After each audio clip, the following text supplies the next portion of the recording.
Hello! Hi! అందరికీ నమస్తే. నేను మీ సాయి. ఈరోజు మీ అందరి కోసం నేను ఒక కొత్త వీడియో తీసుకొచ్చానండి. పిఠాపురంలోని ఆ గుడి ఉంటుంది. శ్రీపాద శ్రీ వల్లభుల గారి గుడి. మహాసంస్థానం ఇది. శ్రీపాద శ్రీ వల్లభుల గారంటే దత్తాత్రేయ స్వామి గారి మొదటి అవతారం. ఈ గుడి శ్రీపాద శ్రీ వల్లభుల గారి ఇల్లండి. ఆయన ఇక్కడే పుట్టి, ఇక్కడే పెరిగారు. 16 సంవత్సరాల వరకు ఇక్కడే ఉన్నారు. తర్వాత ఇక్కడ నుంచి కురువాపురం వెళ్లారు. కురువాపురంలో ఆయన అంతర్ధానం అయిపోయారు. ఆయన సెకండ్ అవతారం వచ్చేసి నృసింహ సరస్వతి అవతారము. నృసింహ సరస్వతి అవతారంలోని ఆ ఫేస్ ఏదైతే ఉందో ముఖము, ఆ ముఖము శ్రీపాద శ్రీవల్లభులు గారి దత్తాత్రేయ స్వామి గారి మొదటి అవతారంలోని శ్రీపాద శ్రీవల్లభులు గారి తాతగారి ఫేస్ అండి.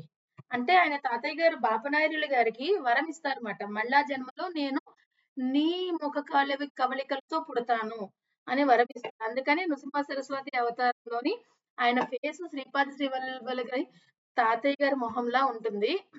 ఇక్కడ గుడి బయట కొబ్బరికాయలు అమ్ముతారండి. మనం కొబ్బరికాయ కొనుక్కొని ఇగో ఇలా చెట్లకి కడితే తిరిగి 3 ప్రదక్షిణలు తిరగాలి. చాలా మంచి జరుగుతుందంట. కోరికలు తీరుతాయంట. నాకైతే తీరాయండి. నేను బాగా వస్తాను. ఈయన చాలా పవర్‌ఫుల్ అండి. నేను ఒక రకమైన విచిత్రమైన ప్రాబ్లమ్ ఫేస్ చేస్తున్నాను. అది నాకు 99% క్లియర్ అయిపోయిందండి.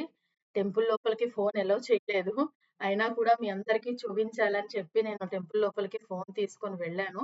కొంతవరకైతే షూట్ చేయగలిగాను. దూరం నుంచి ఆయన దర్శనం చేపించగలుగుతున్నాను కానీ దగ్గర వరకు అయితే నేను తీసుకెళ్ళలేకపోతున్నానండి. ఈ దర్శనంతోనే మీరందరూ సంతోషపడండి. టెంపుల్ చాలా బావుంటుందండి. వైజాగ్ నుంచి 120 కిలోమీటర్స్ దూరంలో ఉంటుంది.